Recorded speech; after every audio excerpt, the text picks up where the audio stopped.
nuevamente otro domingo más, gracias a Dios, al culto. La Iglesia Bíblica les da la bienvenida a todos ustedes. Gracias a Dios porque ha puesto en su corazón que estemos aquí, ¿verdad? Para que podamos escuchar su palabra. Y si nos ponemos de pie para hacer una oración, hermanos. Bueno, Señor Padre bendito, nuevamente te damos las gracias, Señor Padre bendito, a ti que eres santo, santo, santo, Señor.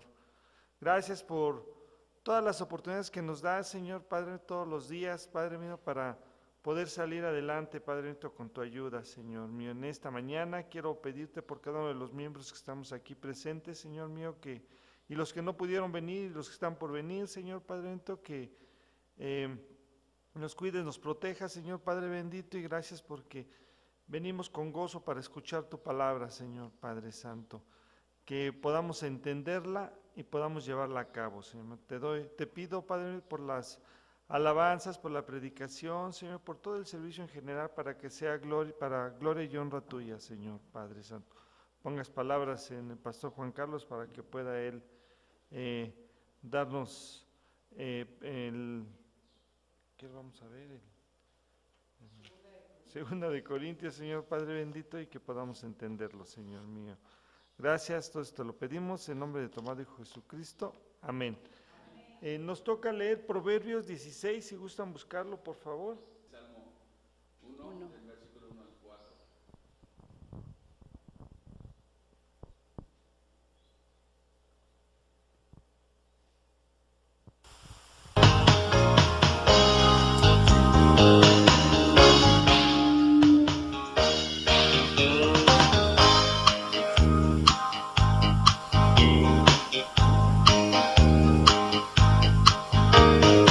Bienaventurado el varón que no anduvo en consejo de malos,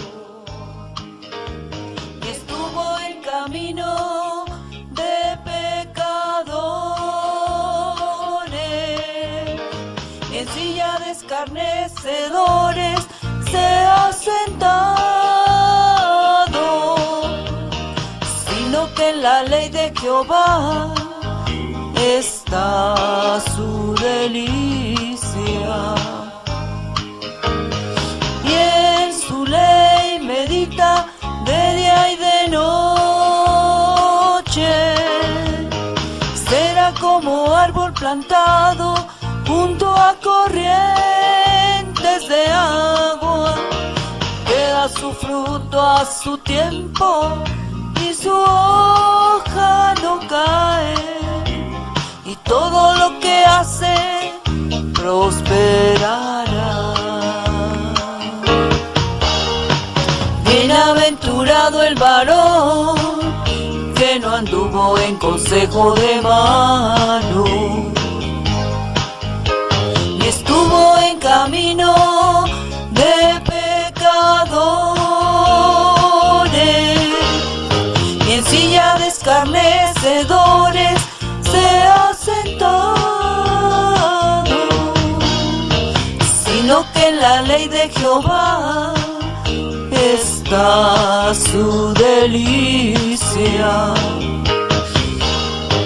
y en su ley medita de día y de noche. Será como árbol plantado junto a corrientes de agua, que da su fruto a su tiempo y su hoja no cae, y todo lo que hace prosperará, y todo lo que hace prosperará.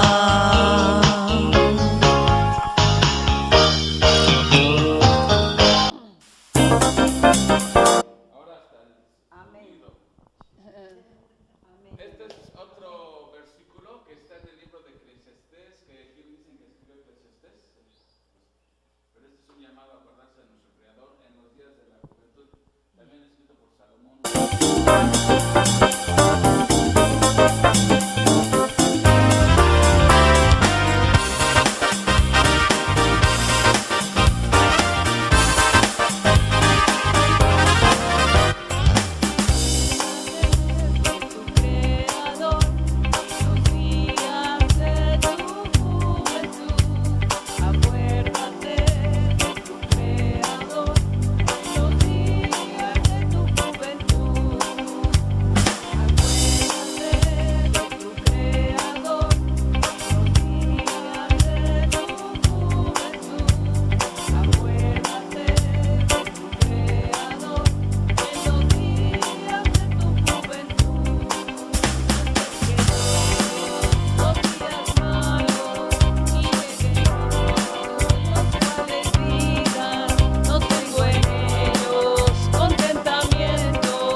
Al enemigo ha derrotado.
Bueno.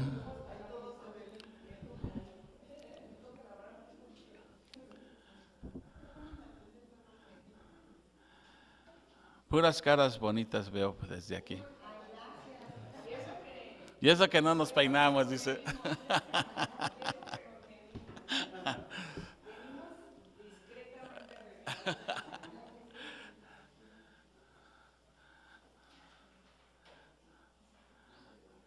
Bueno, vamos a comenzar.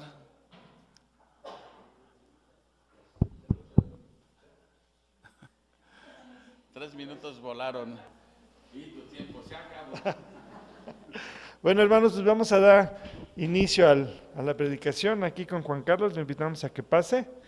Adelante, Juan Carlos.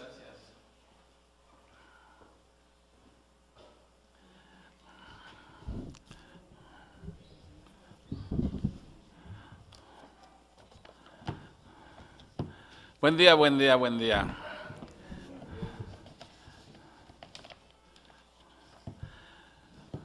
Tenemos el privilegio de continuar con nuestro estudio de la segunda carta a los Corintios, ¿sí?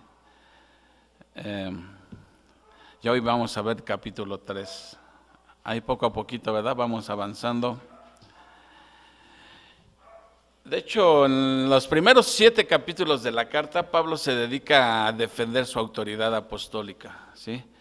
Ya saben que en el ministerio, como en todo, siempre tenemos enemigos gratuitos y en el caso de Pablo no era la excepción. Si recordamos un poco lo que hemos ido avanzando, en el capítulo 1, después de que Pablo les manda saludos a los corintios y todo, ¿sí?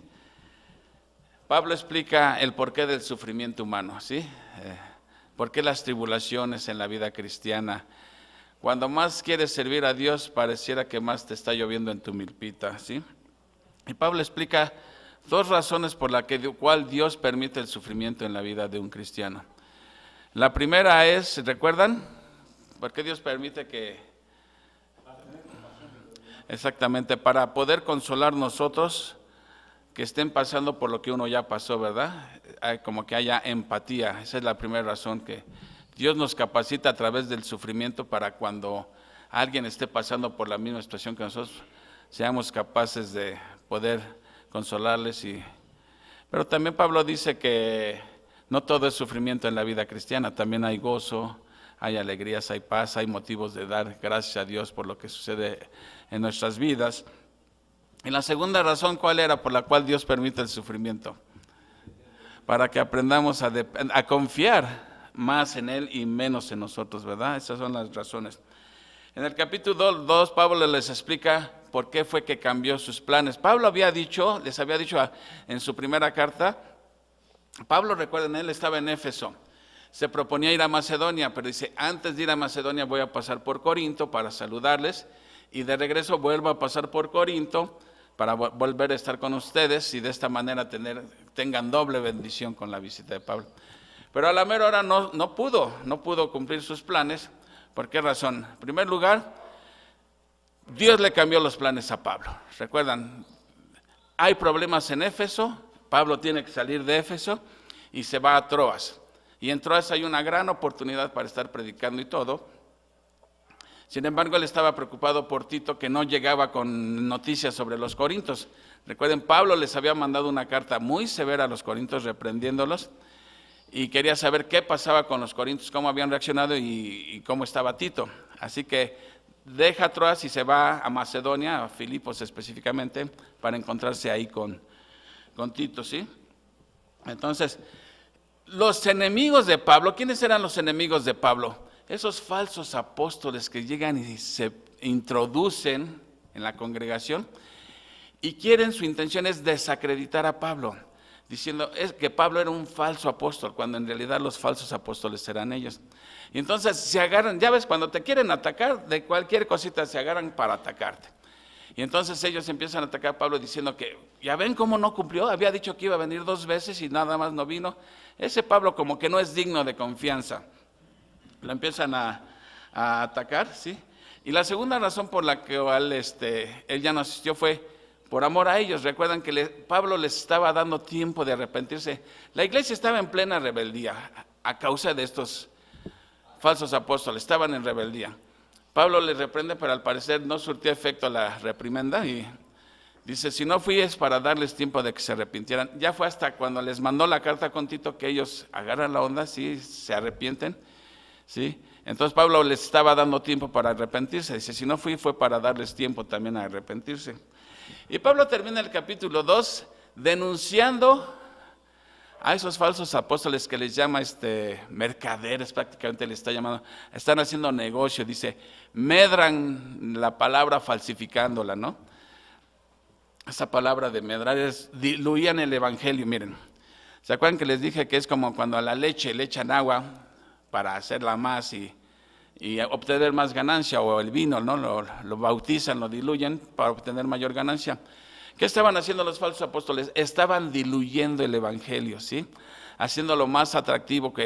¿De qué manera los más atractivos? Pues que no te estén condenando con tu pecado cada rato y todo. Decirte lo que tu oído quiere escuchar. Y entonces Pablo empieza a decirles que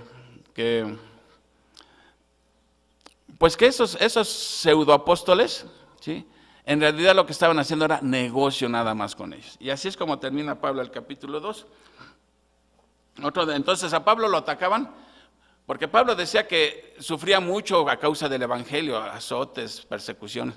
Entonces ellos de ahí se dicen, si fuera un apóstol de Dios, no sufriría tanto. Ellos veían como tanto sufrimiento e indicaba que pues ese no puede ser un apóstol de Dios porque pues Dios lo estaría cuidando, pero no entendían ellos nada, no entendían nada ni por qué el sufrimiento ni nada, ¿no? Lo atacaban entonces por su sufrimiento, lo atacaban por decir que escribía entre líneas, que no escribía cosas claras, que Pablo decía una cosa, pero en realidad quería decir otra cosa. Y Pablo dice, lo que leen, lo que entienden, eso es lo que estoy diciendo. Si digo que es blanco es porque es blanco, ¿sí? Lo atacaban a Pablo por cambiar de planes, ¿sí? Le atacaban porque decían que Pablo se autoalababa. Y entonces todo el tiempo lo están atacando a Pablo. ¿Cuál era el propósito de estar atacando a Pablo? Desacreditarlo. Porque si desacreditas al mensajero, desacreditas el mensaje exactamente, y así ellos podían. Y de hecho ellos estaban ya tomando el control. Otra de las cosas que lo de la colecta, pues, al parecer se estaban robando el dinero estos falsos apóstoles, por eso no juntaban el dinero y todo. Nunca había dinero, pues, y eso que tenían otros datos, pero bueno, siempre así. Ahora,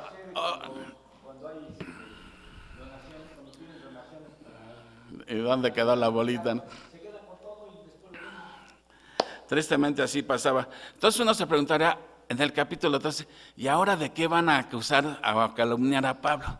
Vamos a ver ahora de qué lo van a calumniar a Pablo. O sea que ya no le hallaban ni por dónde estarle acusando, ¿no?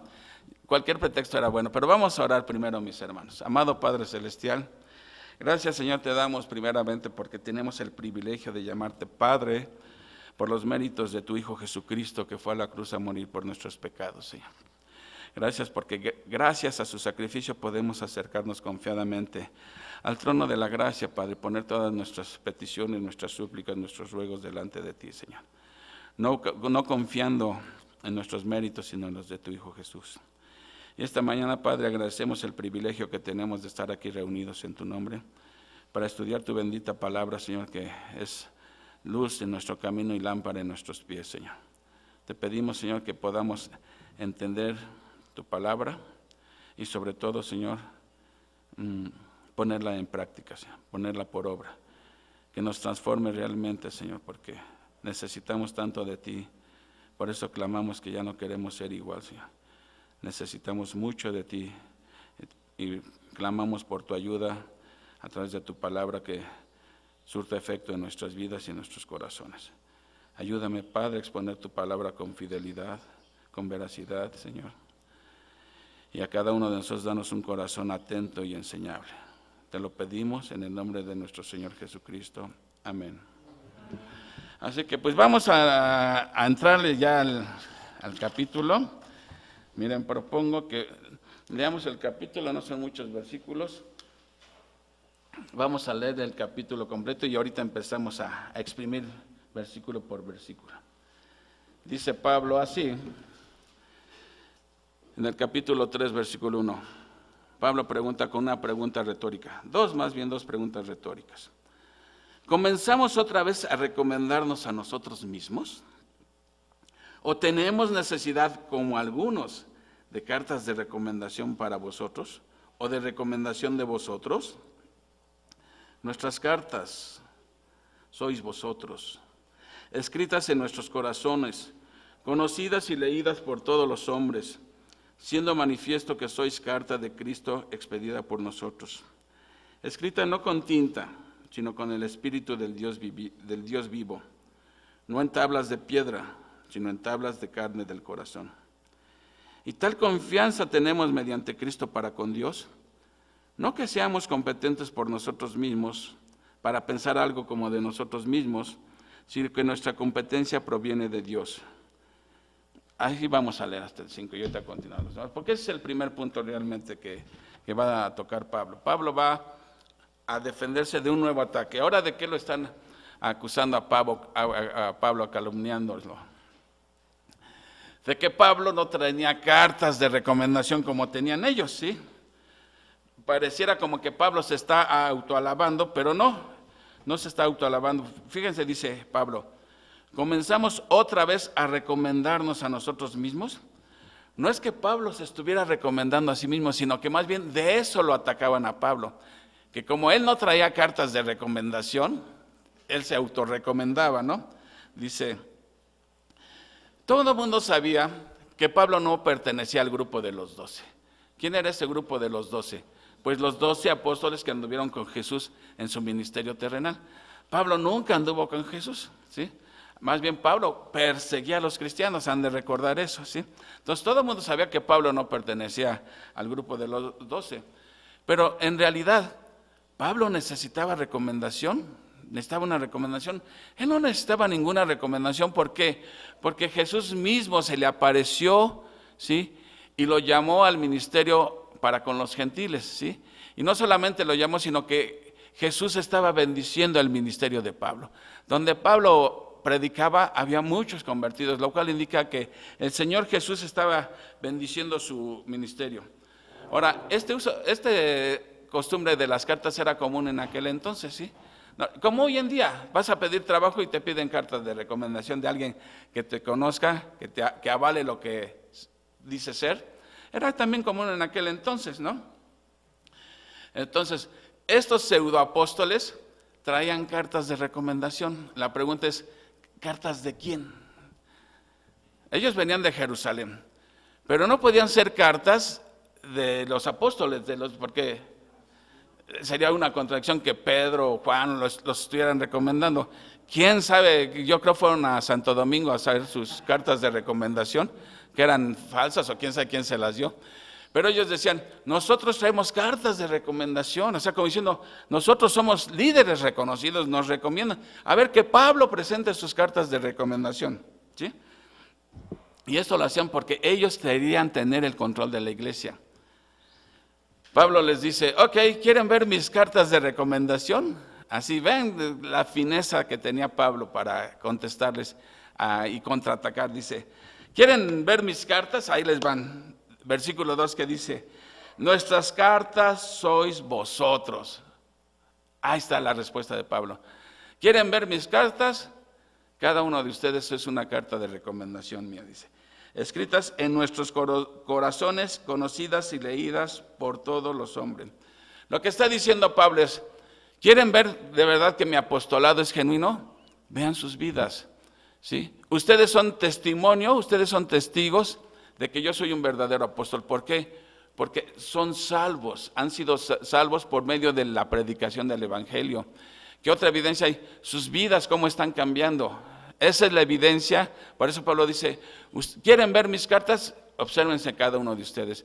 Cada uno de ustedes es una carta que avala mi ministerio. Los mismos corintios eran la prueba viva, ¿sí?, de que Pablo era su padre espiritual, ¿sí?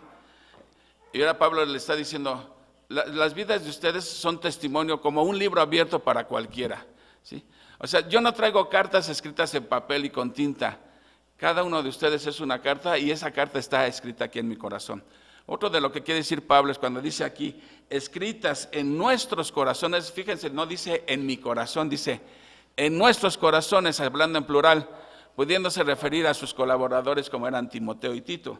Dice, ustedes son cartas escritas en nuestros corazones, conocidas y leídas por todos los hombres. En otras palabras, Pablo está diciendo, ustedes son cartas escritas en mi corazón que cualquier persona puede leer, ¿sí? O sea, lo que está dando Pablo a entender, todo mundo sabe cuánto los amo, ¿sí?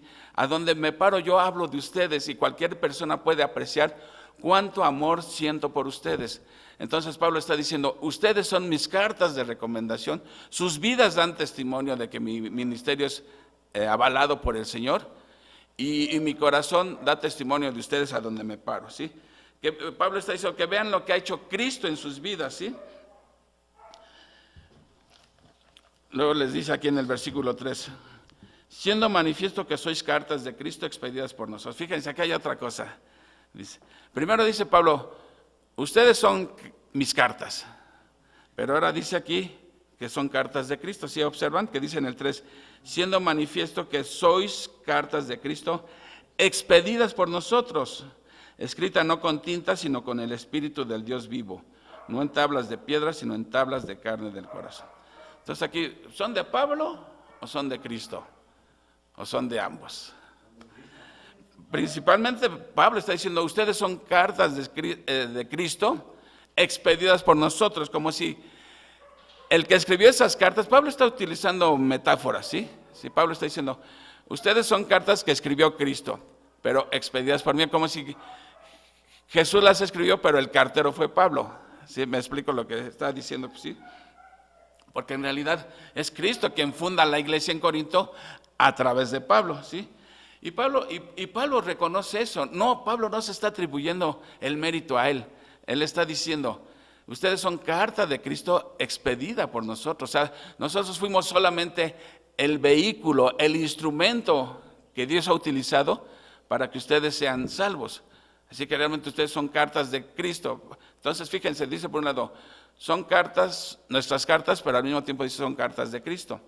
¿Sí me explico lo que está diciendo? Pablo es el autor de esas cartas y simplemente Pablo es el que hace entrega como si fuera un cartero, ¿sí? Entonces a Pablo lo están atacando de que él no portaba cartas de recomendación, pero Pablo le está contestando, ¿acaso yo tengo necesidad de presentar cartas escritas como ellos? Para empezar, dice, esas son cartas escritas con tinta. Mis cartas son escritas con el Espíritu, ¿sí? ¿Y dónde escriben ellos sus cartas? En un papel dice, mis cartas están escritas en sus corazones, ¿sí? La vida transformada de los corintios, a pesar de que eran tremendos, había grandes cambios en sus vidas y esa era la evidencia de sus vidas transformadas, ¿sí? Lo dice aquí que esas cartas no fueron escritas con tinta, sino con el Espíritu. Y lo dice ni en piedra, sino en el corazón. Fíjense, cuando dice escritas, esa palabra es, el tiempo de ese verbo, en griego le llaman tiempo perfecto. Un tiempo perfecto es una acción que ocurrió en el pasado, pero que sigue repercutiendo hasta el presente, ¿sí? Y eso sucedió, ¿cuándo fueron escritas esas cartas? Cuando Pablo llegó a Corinto a predicarles el Evangelio, ahí en Hechos 18. Otra cosa, otro contraste que hay, fíjense. Unas cartas fueron escritas con tinta, ¿sí? Pero la tinta, las cartas humanas escritas con tintas, ¿qué pasa con el tiempo? Llegan a desaparecerse, se empiezan a borrar. Es como estos rollos de papel térmico, con el tiempo se van borrando.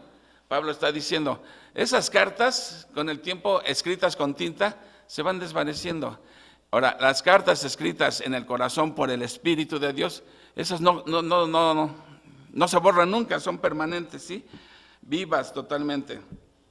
Entonces dice, el primer contraste que encontramos entre el material de escritura lo ofrece la tinta y el Espíritu. El segundo contraste es que una fue escrita en piedra y otra en el corazón humano. Aquí en piedra no se está refiriendo ya específicamente a las cartas de los apóstoles que eran sobre papel, porque dice escrita en piedra.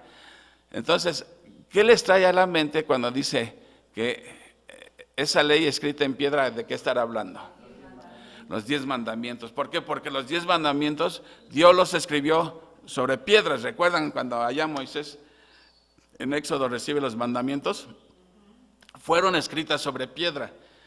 Y 2 veces, ¿se acuerdan? Fueron 2 veces. ¿Por qué fue 2 veces?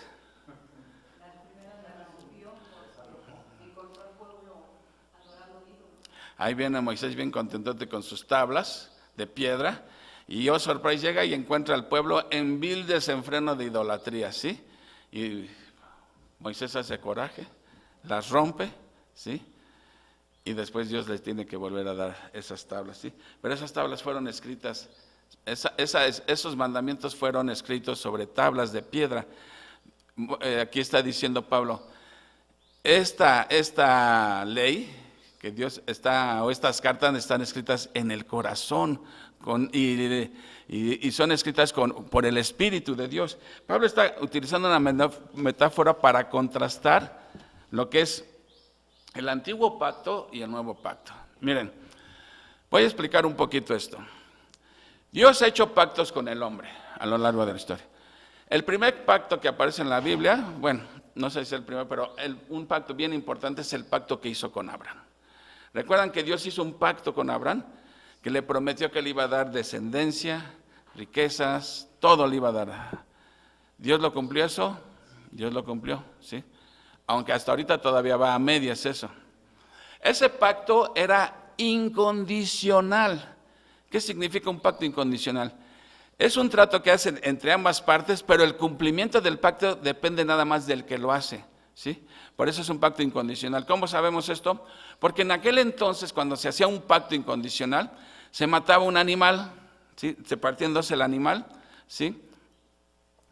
Y ponían las partes del animal así como haciendo un caminito, y las 2 partes que hacían el pacto pasaban caminando entre los restos de los animales muertos de la mano, y eso simbolizaba que el que no cumpliera, pues merecía la muerte, ¿sí? Pero cuando Abraham hace el pacto con Dios, o más bien Dios con Abraham, ¿pasó Abraham caminando en medio de los animales? Dios lo hizo dormir y lo único que pasó fue una como antorcha humeante que simbolizaba la presencia de Dios. Fue Dios el que pasó nada más. Entonces el cumplimiento de ese pacto depende solamente de Dios. No dependía de Abraham, de Dios solamente. Bueno, de ese pacto abrahámico se derivan otros, digámosle, subpactos, como es el pacto palestino, el pacto davídico. El palestino se refiere a la tierra que Dios les va a dar. El pacto davídico es el pacto que Dios le hizo con David, donde le dice que un descendiente de él va a reinar por toda la eternidad, ¿sí? Y hizo otro que se llama el nuevo pacto. Entonces, el viejo, y esos pactos son incondicionales, pero Dios hizo un pacto condicional también, que es el pacto mosaico, el pacto que Dios hizo con Moisés. Dios, cuando dio la ley a Moisés grabada en tablas, ¿de qué dependía el cumplimiento del pacto? De ambas partes. Dios dice, si ustedes obedecen, hay bendición. Si no obedecen, habrá maldición, habrá castigo. Entonces, ese era un pacto condicional. El cumplimiento de ese pacto dependía de la obediencia de Israel.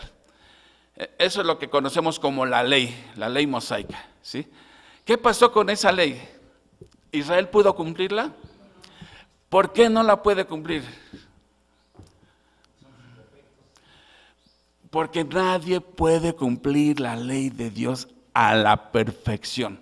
La ley de Dios demanda perfección 100%, obediencia 100%. Entonces aquí uno se pregunta, los que quieren salvarse cumpliendo la ley, ¿qué tendrían que hacer? Cumplirla al 100%. En otras palabras, tú te quieres salvar dependiendo de las obras, tienes que ser tan bueno como Dios, 100% como Dios. ¿Ustedes son así? ¿O yo soy así? ¿Conocen a alguien que cubre ese perfil? ¿100% bueno como Dios?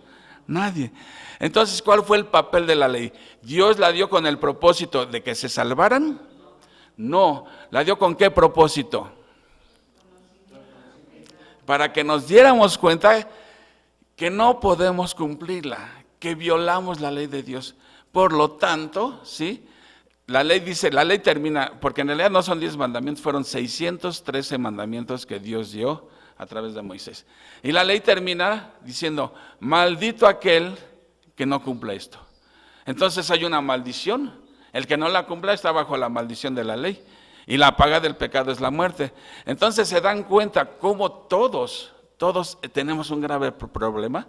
Si queremos salvarnos, como enseñan las religiones de hoy en día, salvación por obras, ¿sí? Eso era lo que estaba pasando en Corinto. Decían, ok, sí, debes creer en Cristo, pero además tienes que cumplir con ciertas leyes cosas de la ley, como circuncidarse, observar días, cosas de dietéticas. Hoy en día hay grupos religiosos que enseñan también que, sí, hay que creer en Cristo, ¿no? Sí, Cristo es Salvador, pero además hay que ejercerse ¿qué? Bautizarse, confirmarse, primera comunión, etcétera, etcétera. O sea, agregarle requisitos a la salvación. Entonces, eso es lo que sucede hoy en día. Por eso dice la Biblia, hay caminos que al hombre parecen rectos, pero su final es camino de muerte. Es claro. Porque o Jesús me salva totalmente, o no es mi Salvador. Yo no puedo contribuir a mi salvación, por mucho que me esfuerce. Entonces, ¿cuál fue el papel de la ley? Llevarme a la desesperación de clamar. Como dijo Agustín dijo, Señor, yo no puedo cumplir tu ley. Si tú esperas que yo pueda cumplir esto, necesitas tú ayudarme, porque yo por sí mismo no puedo. Y eso es lo que pasa con nosotros. Nosotros por sí mismos no podemos cumplir la ley de Dios. No podemos, por más que te esfuerces, porque dice, con una sola vez que falles, ¿cuántas veces hemos fallado nosotros? ¿Y tú crees que entonces con dar mi limosna, como vimos ese día que dice la Biblia católica que la limosna perdona el pecado, así será de fácil, voy a dar mi limosna y ya borrón y cuenta nueva, no ha pasado nada aquí? Eso haría inútil la muerte de Jesucristo. Entonces, por eso aquí Dios, Dios sabe que no vamos a poder cumplir esa ley. Entonces, hace un nuevo pacto. Cuando Pablo está aquí hablando de un nuevo pacto, este nuevo pacto ya estaba escrito en el Antiguo Testamento, ya Dios lo había dado a conocer. Porque vean lo que dice Ezequiel. Ezequiel dice, esto está diciendo Dios a través de Ezequiel, dice Dios, os daré un corazón nuevo y pondré espíritu nuevo dentro de vosotros y quitaré de vuestra carne el corazón de piedra y os daré un corazón de carne. Y pondré dentro de vosotros mi espíritu y haré que andéis en mis estatutos y guardéis mis preceptos y los pongáis por obra. ¿Quién está hablando aquí? Dios a través del profeta Ezequiel. Pero fíjate cómo todo lo está, ¿en qué tiempo están todos los verbos? Os daré, ¿sí? Pondré, quitaré, pondré nuevamente, haré, guardéis y eso ya es subjuntivo. Bueno, todos los tiempos están en verbo, lo cual que indica que es una acción que Dios va a ejecutar en el futuro. Pero ¿a quién se está refiriendo? ¿A quién se está refiriendo? ¿A la iglesia o a quién se estará refiriendo? Se está refiriendo a Israel. En ese entonces ni siquiera se sabía de la iglesia. Recuerden, estamos en el Antiguo Testamento. Y vean lo que dice aquí Jeremías también. Jeremías 31. También está hablando Jeremías 31 del nuevo pacto. Dice aquí, dice Jeremías, he aquí vienen días, dice Jehová, en los cuales haré nuevo pacto. Vean cómo desde el Antiguo Testamento se menciona el nuevo pacto.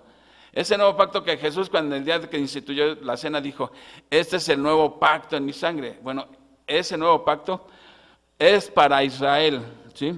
Ahorita vamos a explicar dónde entra la iglesia en esto. Dice, haré nuevo pacto con la casa de Israel y con la casa de Judá. No como el pacto que hice con sus padres el día que tomé su mano para sacarlos de tierra de Egipto. No como el pacto que hice con sus padres. ¿Qué pacto es ese? El pacto mosaico, ¿sí? Dios hizo el pacto mosaico para el pueblo de Israel no lo cumplió. Este pacto lo único que hizo traer muerte, condenación, porque nadie lo puede cumplir, ¿sí? Dice, no como el pacto que hice con sus padres el día que tomé su mano para sacarlos de tierra de Egipto, porque ellos invalidaron mi pacto. Desde el primer día ya estaban en la idolatría. Aunque yo fui un marido para ellos, dice Jehová. Pero este es el pacto que haré con la casa de Israel. Fíjense, está con la casa de Israel y está en tiempo futuro. Y es Dios el que está hablando. Daré mi ley en su mente y la escribiré en su corazón. Lo mismo que está diciendo Pablo en Corintios, del Evangelio. Y yo seré a ellos por Dios y ellos me serán por pueblo. Y no enseñará más ninguno a su prójimo ni ninguno a su hermano, diciendo, conoce a Jehová, porque todos me conocerán, desde el más pequeño de ellos hasta el más grande, dice Jehová, porque perdonaré la maldad de ellos y no me acordaré más de su pecado. En eso consiste el nuevo pacto, en que Dios va a darles un corazón nuevo, les va a quitar ese corazón de piedra y les va a dar un corazón de carne y los va a hacer sensibles a la palabra de Dios, ¿sí? Los va a hacer sensibles. Entonces, aquí está hablando específicamente de Israel. Pero entonces, ¿cómo es que entramos nosotros en el nuevo pacto? Bueno, ese es un beneficio de los pactos que ha hecho Dios con Dios, que aplica a nosotros como iglesia al poner nuestra fe en Jesucristo. Ahora, cuando entró en este pacto en vigor, el nuevo pacto, ¿cuándo entró en vigor el nuevo pacto? Con la muerte de Cristo. Ahí quedó el derramamiento de sangre. Sin derramamiento de sangre no hay perdón de pecados. Ahí entra el nuevo pacto. Los beneficios de ese nuevo pacto empezaron inmediatamente porque el mismo día de la primera predicación de Pedro ya hubo miles de personas salvadas, ¿sí? Pero para otros todavía está en futuro. ¿Para quiénes está en futuro todavía? Para Israel, para Israel. Ahorita la iglesia nos estamos beneficiando de ese pacto porque también por la fe hemos sido perdonados por el Señor por medio de Cristo. A Israel todavía es a futuro. ¿Cuándo se va a cumplir con Israel el cumplimiento de ese pacto? Cuando el Señor regrese a la tierra nuevamente, Dios va a tratar nuevamente con Israel. Y por eso es el propósito de la tribulación. Uno de los propósitos, tratar con Israel nuevamente, ¿sí? Para que el pueblo, Dios le prometió a David que va a venir un descendiente de él a reinar. ¿Tendría sentido que Jesús viniera a reinar sobre Israel, sobre un pueblo rebelde que no lo acepta? Dios tiene primero que cambiarles el corazón para que reciban a su Mesías, ¿sí? Para que ahora sí digan de verdad, Hosana, bendito el que viene en el nombre del Señor. Pero primero Dios les tiene que cambiar ese corazón. Entonces, ¿quién va a hacer esa acción? ¿Israel la va a hacer? No, dice Dios, yo haré, yo les daré, todo va de parte de Dios. La salvación es de Dios totalmente. Y es cuando Israel se va a volver. Bueno, Pablo es un representante, un ministro de ese nuevo pacto, ¿sí? Entonces ahora lo que va a hacer Pablo les va a demostrar quién realmente es un verdadero apóstol de Dios. ¿El que está predicando el evangelio de la gracia o el que está predicando salvación, gracia más obras? ¿Sí? Porque eso era lo que eran los falsos apóstoles. Decían, no, sí hay que creer en Cristo, pero aparte tienes que hacer esto y esto y esto. Lo mismo que sucede hoy en día. Sí, debes de creer en Cristo, pero aparte tienes que hacer esto y esto. Como si la obra de Jesús no hubiera sido suficiente para salvarnos. Entonces, a eso se va a abocar Pablo en el siguiente tramo. Pero fíjense, antes de ir a eso, dice, Pablo está hablando de la confianza que tiene en lo que está diciendo. Vean versículo 4 lo que dice. Y tal confianza tenemos mediante Cristo para con Dios. En otras palabras está diciendo Pablo, yo me puedo parar delante de Dios, estar frente a Dios y con toda confianza que mi ministerio va a resistir el escrutinio de Dios. Y que se ponga acá un falso apóstol de este lado, a ver si él soporta el escrutinio de Dios. A ver, ¿cuál de los dos ministerios es el que va a avalar Dios? Por eso dice Pablo, y tal confianza tenemos mediante Cristo para con Dios. Pablo está diciendo, yo puedo estar delante del Señor con confianza. ¿Por qué? Porque es por medio de Cristo. Porque Jesús me comisionó a mí y está bendiciendo mi ministerio. Entonces, con esa confianza me puedo parar delante de Dios. A ver si uno de esos apóstoles puede decir lo mismo. Pero Pablo no está diciendo, no se está autoalabando. Fíjense cómo Pablo no se está autoalabando de decir, me puedo parar con confianza. Dice, no que seamos competentes por nosotros mismos, para pensar algo como de nosotros mismos, sino que nuestra confianza proviene de Dios. ¿Sí? ¿A quién le está dando Pablo el mérito? A Dios. Dice Pablo, todo lo que yo hago, Todos los resultados que hay en el ministerio no es por obra mía, es obra del Señor. O sea, en otras palabras, Pablo no se está colgando la medalla de decir, oh, miren cuántos convertidos he hecho. Toda la gloria es para Dios, ¿sí?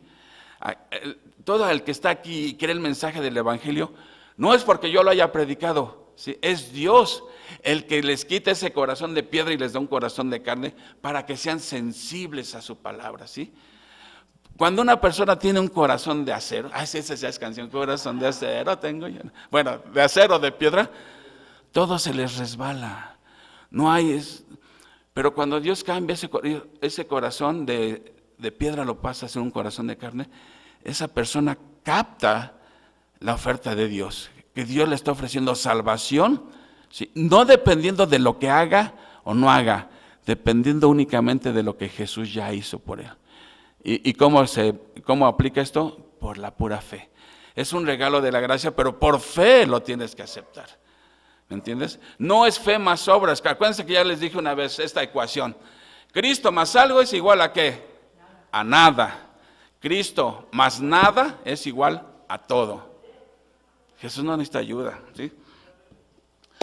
4, no que seamos competentes por nosotros mismos para pensar algo como de nosotros mismos, sino que nuestra competencia proviene de Dios. Si pensaban que Pablo se autoalababa, pues aquí está demostrando que no. Él está reconociendo que su competencia no proviene del mismo, proviene de Dios, ¿sí? Jesús le dio esa confianza a Pablo, ¿sí? Y cómo Pablo estaba confiado por los cambios que veía, como Jesús estaba cambiando, transformando vidas. Porque eso es lo que hace el Evangelio, cambia vidas, cambia vidas. En algunos tal vez de la noche a la mañana, como fue el caso de Pablo. En otros somos más renuentitos, pues como que Dios tiene que trabajar más en nuestras vidas para irnos cambiando. Pero finalmente Dios nos va cambiando a cada uno de nosotros.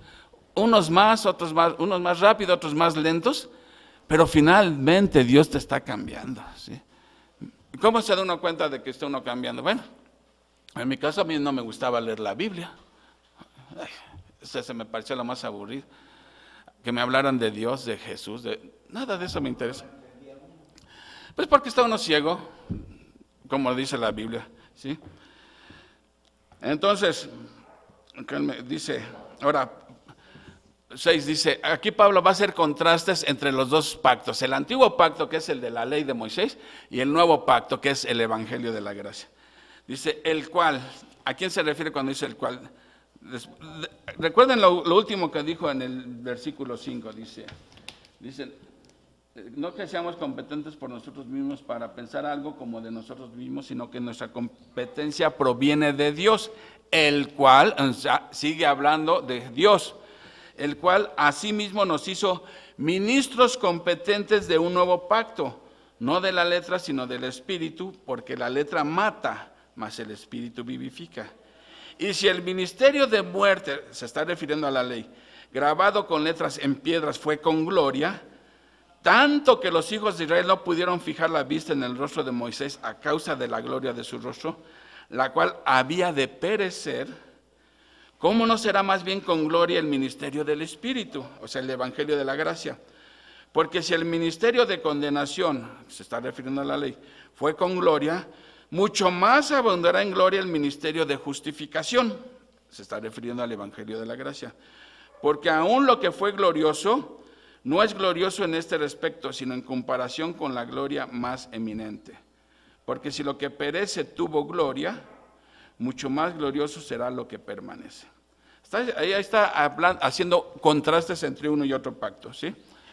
¿Por qué Pablo se enfoca ahora en contrastar los dos pactos, tanto el antiguo pacto como el nuevo pacto? Porque los pseudoapóstoles, esos falsos apóstoles, eran, por así decirlo, representantes del antiguo pacto. Estaban enseñando obras para la salvación. Y Pablo les va a demostrar quién de los dos es verdadero apóstol. ¿Sí? Primero ya dijo que él no necesitaba cartas de recomendación. ¿Sí? Los mismos corintios eran sus propias cartas. Ahora les va a demostrar, por lógica, piensen, ¿cuál de los dos pactos es mejor, por así decirlo? Entonces, deduzcan esto y les empieza a decir. Vamos a ver nuevamente los versículos, dice. 7. El nuevo pacto, no de letra, se está refiriendo, sino el del Espíritu, porque la letra mata. ¿Por qué dice que la letra mata? O sea, el antiguo pacto mata. Que de hecho eso es lo que hace. ¿Por qué? Porque no lo podemos cumplir. Entonces, ese pacto mata. Es un ministerio de muerte, ¿sí? Pero el nuevo pacto vivifica, justifica, ¿sí? Lo que no puede hacer la ley, lo hace la gracia. Bueno, y entonces, ¿dónde quedó la paga del pecado? Miren, no nos confundamos, pongamos mucha atención. La ley dice, cumple y vas a ser salvo, vas a ir al cielo. Pórtate 100% bien y te vas a ir al cielo. Pero nadie puede. Entonces, ¿Dios se hace de la vista gorda con nuestro pecado? No, Dios tiene que castigar el pecado a fuerza. ¿Por qué? Porque su santidad le exige que tiene que castigar el pecado. Si Dios se hiciera de la vista gorda, entonces ya no es tan puro y santo, ¿sí? Entonces, Dios tiene que castigar el pecado a fuerza. Pero por otro lado dice que Dios es rico en misericordia. Entonces, ¿cómo le hacemos para conjugar esas dos grandes verdades contradictorias aparentemente? Dios tiene que castigar el pecado, pero por otro lado es rico en misericordia. ¿Cómo muestra Dios esos dos atributos? En Jesús. Porque Dios sí castigó el pecado, tu pecado y el mío, sí los castigó Dios en Cristo. En Cristo ahí fueron castigados tus pecados y los míos. Entonces ya nuestra deuda está pagada, ¿sí? Entonces, como dice Pablo en Romanos, qué bueno, ya alguien pagó ahora sí a darle vuelo a la hilacha. No, porque si tú entiendes, si verdaderamente entiendes lo que Cristo hizo por ti, que fue tu pecado y el mío lo que llevaron a Cristo a la cruz, ¿cómo podría yo seguir deleitándome en el pecado? Entonces ya no voy a pecar. No, tampoco está diciendo eso. Lo que pasa es que ahora vamos a luchar contra el pecado. ¿Cómo? Dios nos va a ayudar. La ley te exige perfección, pero no te dota de capacidad para cumplirla. La gracia te exige más, pero te provee la ayuda. ¿Cuál es esa ayuda? El Espíritu Santo. El Espíritu Santo que te va a hacer en ti que empieces a amar la ley de Dios y que con gozo quieras cumplirla. Ahora, no va a ser una obediencia perfecta, pero sí es sincera. De verdad nos esforzamos por cumplir la ley de Dios. Y cuando fallamos, todavía Dios en su gracia te permite arrepentirte, pedir perdón y borrón y cuenta nueva. Dios no va a sacar tus pecados nuevamente porque tus pecados ya fueron castigados. Si hubiera un pecado por el cual te condenaras, significaría eso que entonces Jesús no pagó por ese pecado.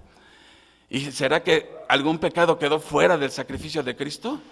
No, todos los pecados habidos y por haber, aún los que todavía ni cometemos, ya fueron pagados por Jesús. Pero Dios pone en nosotros su Espíritu que nos hace amar su ley, querer obedecerla gustosamente.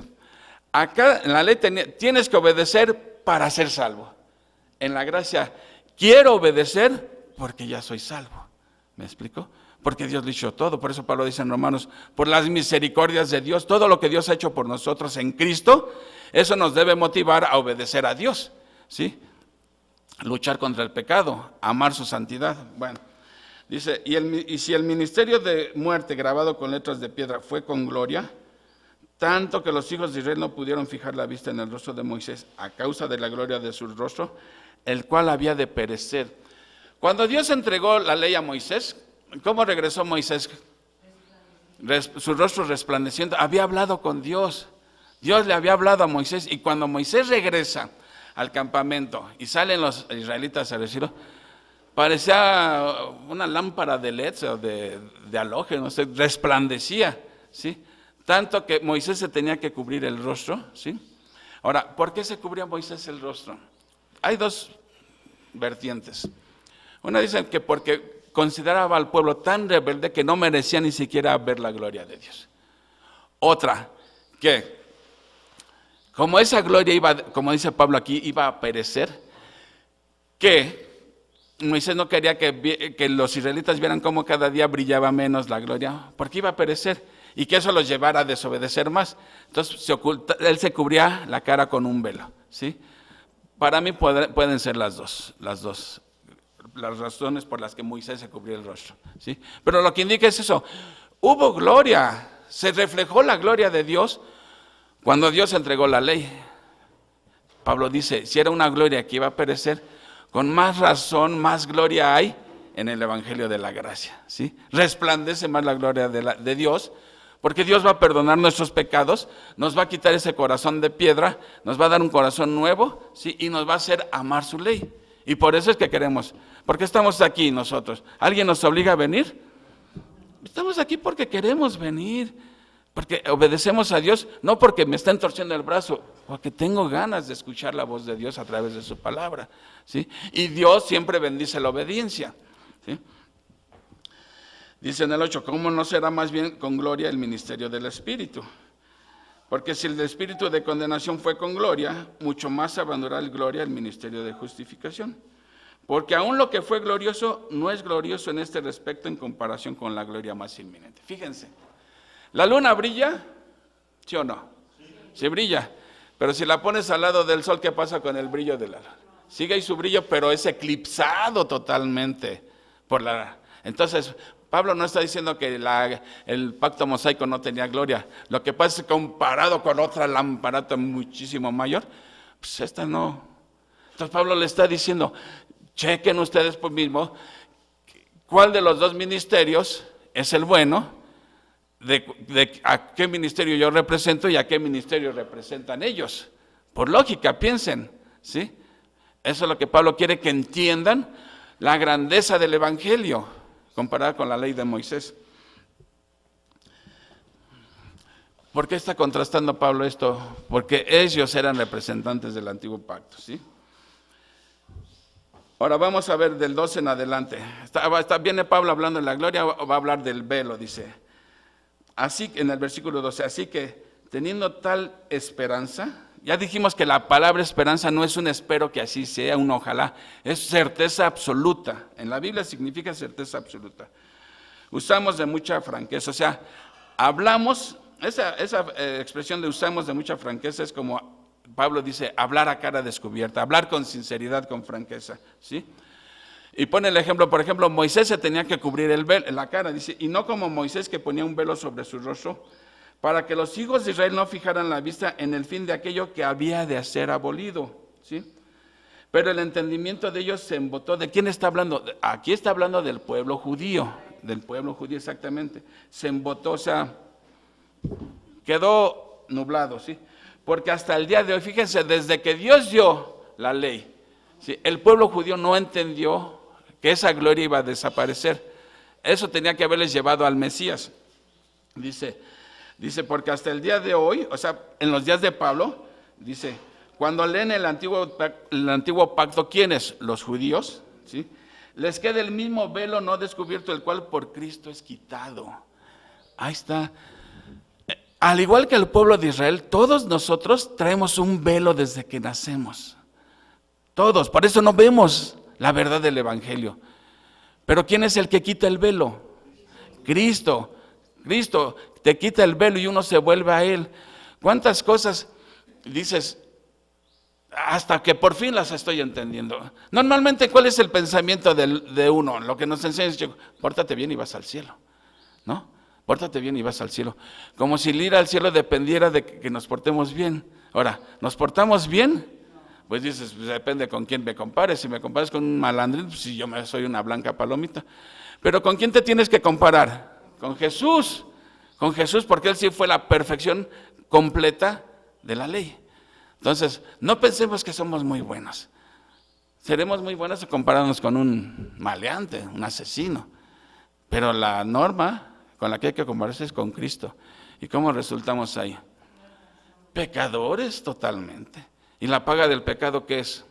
La muerte. Más la dádiva de Dios, vida eterna en Cristo Jesús. Está clarísimo. Porque algo que está tan claro, ¿por qué la gente no lo puede entender? De acuerdo a lo que vamos a leer, porque hay un velo, que traen un velo. Ahí les pasa lo que al pueblo judío, traen un velo que no les permite ver la realidad del evangelio. Pero dice en el 16, el 15, y aún hasta el día de hoy, cuando se lee a Moisés, se está refiriendo a la ley, el antiguo pacto, el velo está puesto sobre el corazón de ellos, pero cuando se conviertan al Señor, el velo se quitará. La pregunta a esto es, ¿cuándo? ¿Cuándo va a suceder eso? ¿Cuándo el pueblo de Israel se va a volver a Cristo? Cuando Cristo vuelva, cuando Cristo vuelva. O sea, esto indica una cosa, Dios no ha desechado a su pueblo, como Pablo lo explica en Romanos. Dios no ha desechado a su pueblo elegido. Dios no le dio su patada a Israel y ya se acabó Israel, ahora es la iglesia. No, Dios va a reanudar su trato con Israel, ¿sí? Y dice aquí claramente, lo acabamos de leer en el Nuevo Pacto, les cambiaré el corazón, les daré mi ley en su corazón, etcétera. Está hablando de Israel.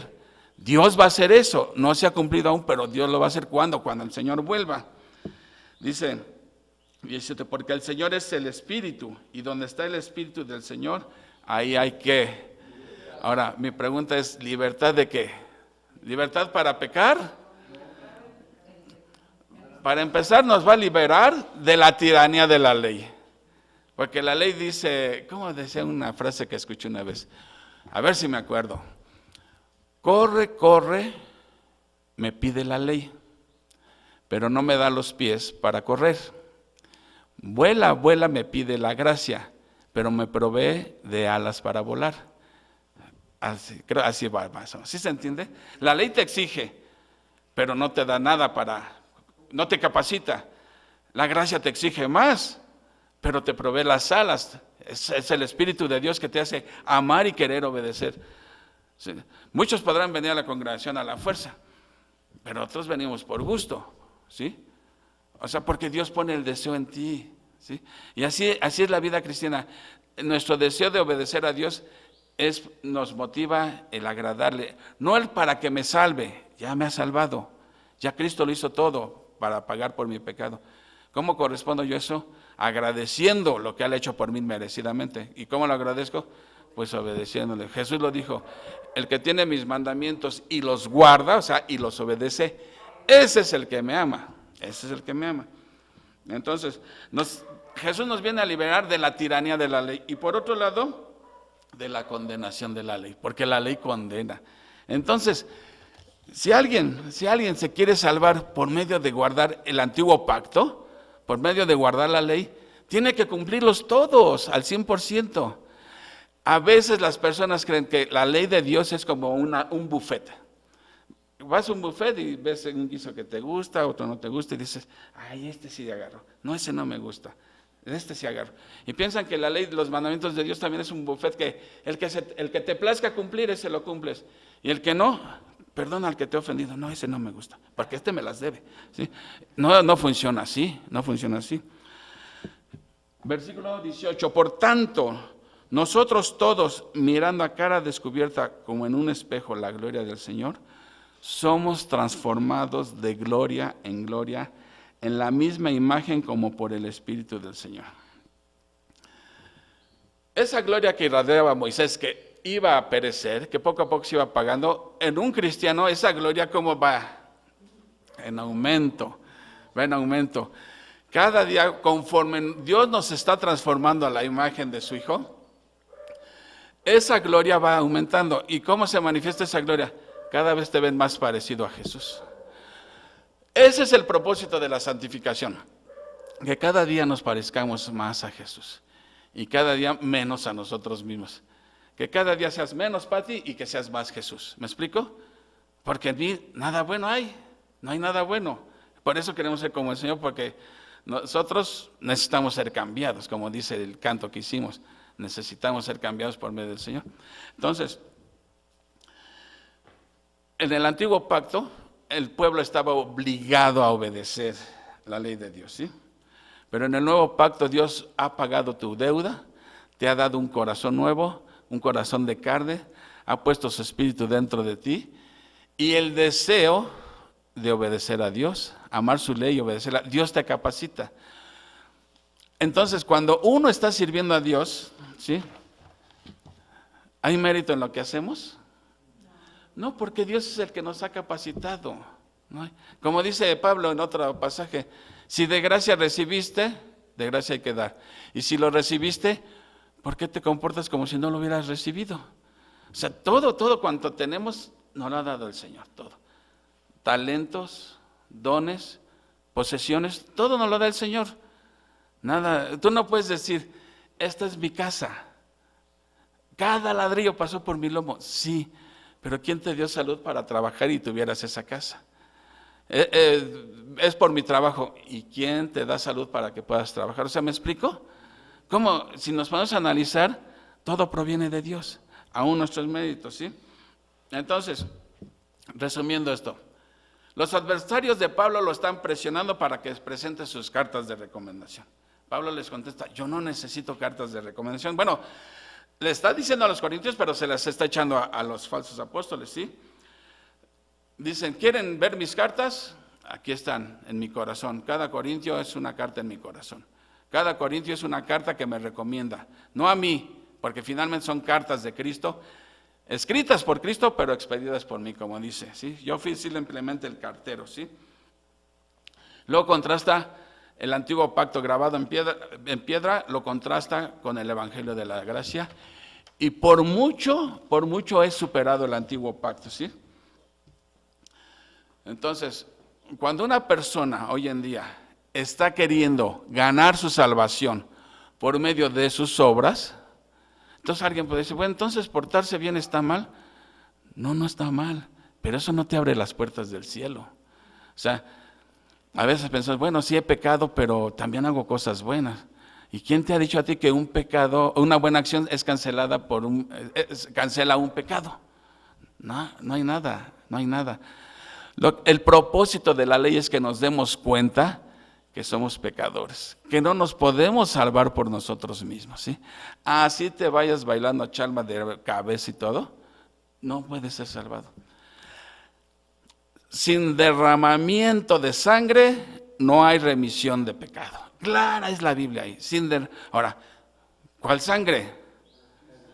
La de Cristo, porque tiene que ser una sangre sin mancha, inmaculada. ¿Y quién? Solamente Cristo. Entonces Jesús tuvo que derramar su sangre hasta la última gota para que nuestros pecados fueran perdonados. Lo que nosotros no podemos hacer, Jesús lo hizo, Él solo lo hizo. Sí, y entonces Pablo por eso le está diciendo a los corintios, entiendan el evangelio perfectamente para que vean que ellos representan un pacto que ya caducó, ¿sí? Que lo quieren mezclar con la gracia. Y no funciona mezclar gracia con obras, ¿sí? Gracia con ley no funciona porque es como querer mezclar agua con aceite. ¿Lo puedes hacer? Por más que le agites, no puedes mezclar agua con aceite. Son dos densidades diferentes. ¿O no? Ahí tenemos un ingeniero químico. Densidades diferentes, no se pueden mezclar, ¿no? Es lo mismo, no podemos mezclar la ley con la gracia. Y los judaizantes era lo que pretendían, mezclar ley con gracia, pero todo lo hacían para desacreditar a Pablo, ¿sí? Entonces, uno tiene que preguntarse, ¿yo bajo qué pacto estoy? ¿Estoy bajo el antiguo pacto o estoy ya bajo el nuevo pacto? Eso es alguien que cada quien tiene que saber bajo qué pacto estamos.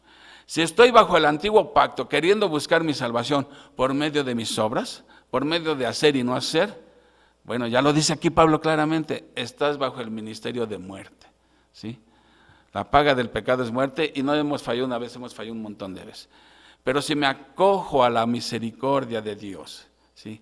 Y clamo, Señor, sálvame, como dijo Pedro, Señor, sálvame, ¿sí? Porque yo no me puedo salvar mismo, porque estoy consciente que no me puedo salvar, pero clamo a ti por tu misericordia. ¿Qué dijo Jesús? El que a mí viene, yo no lo echo fuera. Ahí está. Entonces, si Cristo dice, el que a mí viene, yo no lo echo fuera, si venga enlodado de lo que sea, ¿qué hay que hacer? Pues ir a Cristo. Ir a Cristo. ¿Y cómo? Reconociendo primeramente que soy pecador. Creyéndole a Dios lo que dice Dios. Dios dice que eres pecador, que somos pecadores, que no nos podemos salvar por nosotros mismos, que la paga del pecado es la muerte. Eso es lo que merecemos. Nunca digas, Dios dame lo que merezco, porque lo que merecemos cada uno de nosotros es la muerte, ¿sí? Pero Cristo cargó con nuestro pecado, fue a la cruz, murió y resucitó al tercer día, tal como lo decían las Escrituras, y la deuda quedó pagada. Tu deuda ya ha sido pagada simplemente si lo aceptas por fe. Por fe. Es un regalo de Dios. Esa es la mayor necesidad del hombre. La mayor necesidad del hombre no es salud física. Todos queremos gozar salud física. Todos queremos tener nuestros centavitos, una casita donde vivir, un buen coche. Sí, claro que necesitamos todo eso. Pero la mayor necesidad es Jesucristo. Jesucristo. Y Jesús lo dijo, el que a mí viene yo no le echo fuera. Entonces, agradezcamos a Dios por esto. Amado Padre Celestial, Señor, te damos las gracias primeramente por tu sacrificio en la cruz, sacrificio cruento. Nadie ha sufrido como tu Hijo Jesús en este planeta, Señor. Nadie. Y Él lo hizo gustoso por amor a nosotros, Señor. No diluyó su palabra perdonándonos nuestros pecados porque sí. Él mismo pagó nuestra deuda con su sangre, Señor. Y este perdón gratuito está al alcance de todo aquel que ponga su fe en Jesucristo como su único y suficiente Salvador, ¿sí? Y que tú has prometido poner tu Espíritu en nosotros, Señor, pues tu Espíritu nos capacita para amar tu ley y obedecerte, Señor. Reconocemos que todo cuanto tenemos y todo cuanto somos provienen de ti, Señor.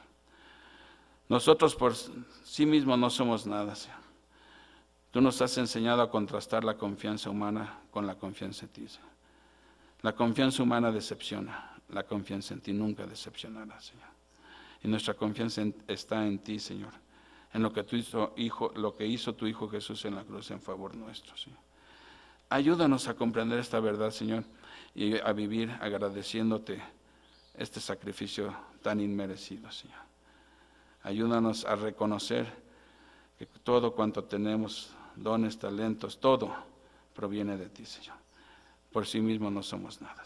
Te damos las gracias en el nombre de nuestro Señor Jesucristo, que fue a la cruz para pagar por nuestros pecados. Amén.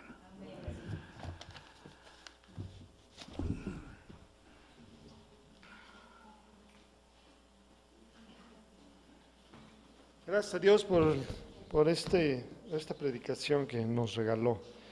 Bueno, vamos a una alabanza más. Así es.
Moldéame a tu imagen, Señor.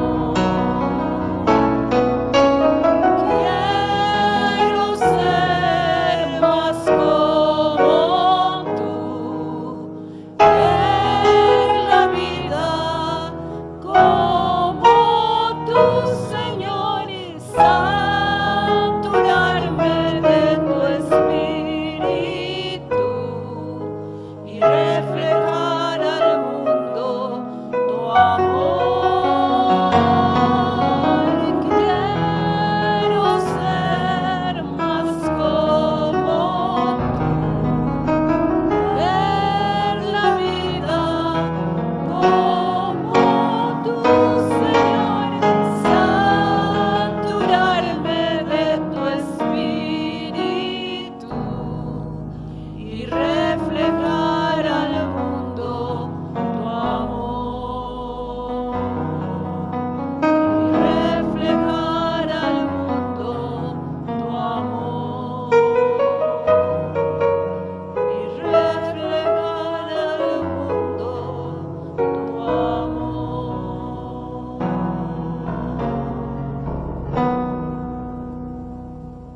Amén. Bueno, vamos a hacer una oración para dar término al culto. Inclinamos nuestros rostros, Señor.